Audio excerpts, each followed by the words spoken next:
میرے بھائی کی شادی کو ایک ہفتہ گزر چکا تھا۔ میں یہ محسوس کر رہا تھا کہ بھابھی کے چہرے پر کوئی بھی خوشی کے آثار ظاہر نہیں ہوتے، جیسے ہر دلہن کے چہرے پر شادی کے بعد ایک نکھار آ جاتا ہے۔ عائشہ بھابھی دکھنے میں بہت ہی زیادہ خوبصورت تھی۔ ان کے گول چہرے پر پڑتے ڈمپل ان کو مزید خوبصورت بناتے تھے، مگر وہ شادی کے بعد بہت زیادہ اداس رہنے لگی تھی۔ پھر ایک دن جب میں ان کے کمرے سے اپنا چارجر لینے جا رہا تھا تو میں نے ان دونوں میاں بیوی کی باتیں سن لی۔ عائشہ بھابھی بھائی سے کہہ رہی تھی کہ جب آپ شادی کے قابل ہی نہ تھے تو میری زندگی برباد کیوں کی، مجھے پہلے کیوں نہیں بتایا؟ تو بھائی ان سے کہنے لگے کہ عائشہ اپنی آواز نیچی رکھو، ویسے بھی تم کون سی دودھ کی دھلی تھی، تمہارے بھی تو دو لڑکوں کے ساتھ چکر تھے، کیا میں نہیں جانتا؟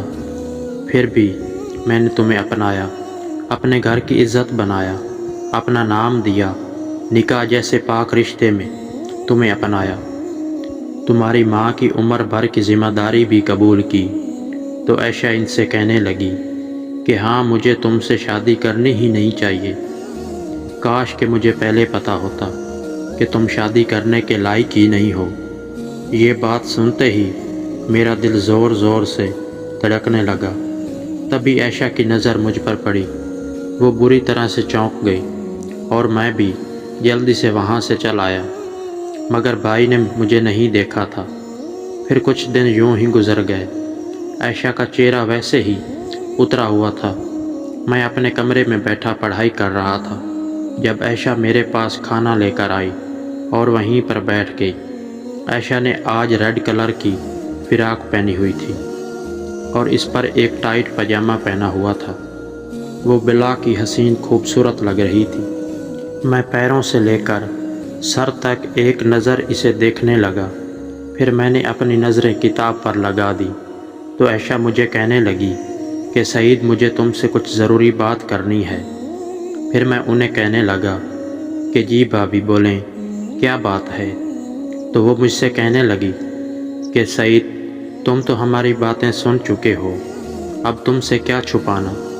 پھر میں نے خواہ مخواہ انجان بننے کی کوشش کی اور ان سے کہنے لگا کہ کیسی باتیں، کون سی باتیں، آپ کس بارے میں بات کر رہی ہیں؟ تو وہ مجھ سے کہنے لگی کہ زیادہ بچے مت بنو، مجھے سب معلوم ہے کہ تم کس قدر اپنے دل میں ایک حسرت دبائے بیٹھے ہو۔ تمہاری اس حسرت کو تو میں اس دن سے پہچان گئی تھی جب شادی کر کے میں اس گھر میں آئی تھی اور تم چھپ چھپ کر ہم میاں بیوی کو دیکھ رہے تھے۔ میں نے اچھی طرح تمہاری نظریں پہچان لی تھی، وہ یقیناً تم ہی تھے جو مجھے یوں دیکھنا چاہتے تھے۔ میں بری طرح سے ہڑبڑا گیا اور میں ان سے کہنے لگا کہ نہیں، ایسی کوئی بات نہیں ہے، آپ کو ضرور کوئی غلط فہمی ہوئی ہے۔ پھر وہ مجھ سے کہنے لگی کہ سعید، مجھے تم سے یہی کہنا ہے کہ میں تمہارے بھائی کے ساتھ تب ہی اس گھر میں رہ سکتی ہوں جب میری بھی ضروریات کا خیال رکھا جائے اور ان کو پورا کیا جائے۔ اب میرے ہاتھ پاؤں کانپنے لگے۔ میں عائشہ کے منہ سے کھلے ہوئے الفاظ سننا چاہتا تھا۔ میں خاموشی سے اسے دیکھتا رہ گیا، کیونکہ بھائی کے مقابلے میں زیادہ خوبصورت تھا اور میری رنگت بھی بہت زیادہ سفید تھی۔ کچھ عرصہ پہلے بھائی ایک مرض میں مبتلا ہوئے تھے جس کے دوائیوں کے اثر سے بھائی نے اپنی وہ طاقت کھو دی تھی جو ایک مرد میں ہونی چاہیے۔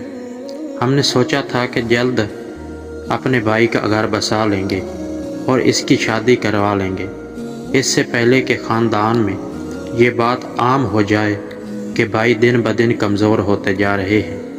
اس کے دل کی خوشی کے لیے ہم نے اس کی شادی جلد از جلد ایک یتیم لڑکی سے کروا دی تھی، مگر نہیں معلوم تھا کہ وہ بری طرح اس مرض سے متاثر ہوئے تھے اور انہوں نے اپنی ساری طاقت کھو دی تھی۔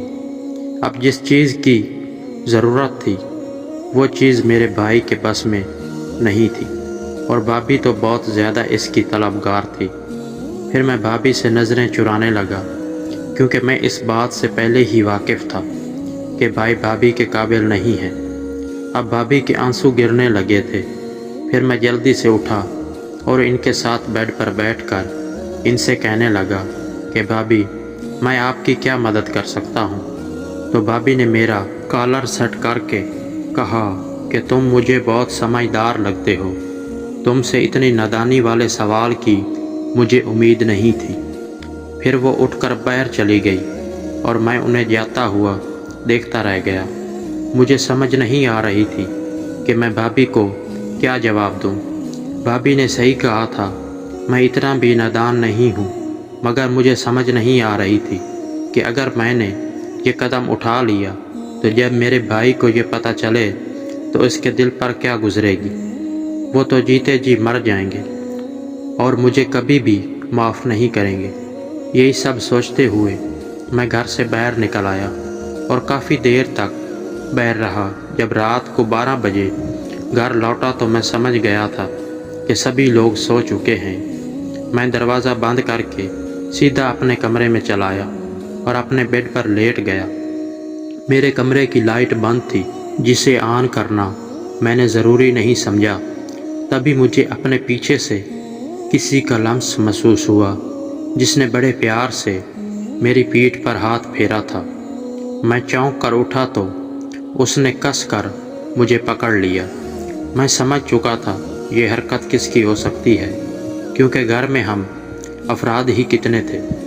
پھر وہ میرے کان کے بالکل قریب آئی اور کہنے لگی کہ شاید اب بھی تم میری بات سمجھ نہیں پائے۔ اب وہ خود ہی میرے ساتھ شروع ہو گئی تھی۔ مجھے کسی چیز کو کرنے کی ضرورت ہی پیش نہ آئی۔ پھر آہستہ آہستہ مجھ پر بھی سرور چڑھنے لگا اور میرے جذبات بھی اب بے قابو ہونے لگے تھے۔ بالآخر کچھ دیر کے بعد میں بھی اس کے ساتھ راضی ہو گیا تھا اور اس کھیل میں اس کا ساتھی بن گیا تھا۔ میرا چہرہ اس کے چہرے کے بالکل قریب تھا اور باقی جو گیم چل رہی تھی وہ تو بہت زوردار طریقے سے چل رہی تھی۔ وہ مسکرا کر مجھے کہنے لگی کہ مجھے اسی چیز کی ضرورت تھی اور مجھے اندازہ تھا کہ یہ خوشی مجھے تم سے ہی حاصل ہو سکتی ہے، کیونکہ تمہارے بھائی سے تو کوئی کام ہونے سے رہا۔ پھر میں ان سے کہنے لگا کہ اگر بھائی کو پتہ چل گیا تو ان کو بہت برا لگ جائے گا۔ تو وہ کہنے لگی کہ میں نے انہیں دوائی کھلا کر سلا دیا ہے، تم اس کی فکر مت کرو اور اپنے کام سے کام رکھو۔ تقریباً 1.5 گھنٹے کی سواری کے بعد میں اتر گیا تھا۔ اب بھابھی کو بھی نیند آنے لگی تھی اور وہ اٹھ کر چلی گئی تھی۔ آج پہلی مرتبہ میں اس قدر خوش تھا اور خود میں ایک عجیب قسم کی تبدیلی محسوس کر رہا تھا۔ میں نے بہت سکون کی نیند پوری کی۔ جب 9 بجے میری آنکھ کھلی تو بھابھی میرے سامنے چائے لے کر کھڑی تھی۔ انہیں دیکھ کر میں چونک گیا اور کمبل میں ہی لپٹا تھوڑا سر نکال کر اٹھ بیٹھا۔ انہوں نے چائے سائڈ ٹیبل پر رکھی۔ وہ نہا کر آئی تھی۔ ان کے بالوں سے شیمپو کی بھینی بھینی خوشبو نکل رہی تھی۔ ان کے چہرے پر ایک خوبصورت مسکراہٹ سی تھی۔ وہ شرما کے اپنی آنکھیں جھکا گئی تھی۔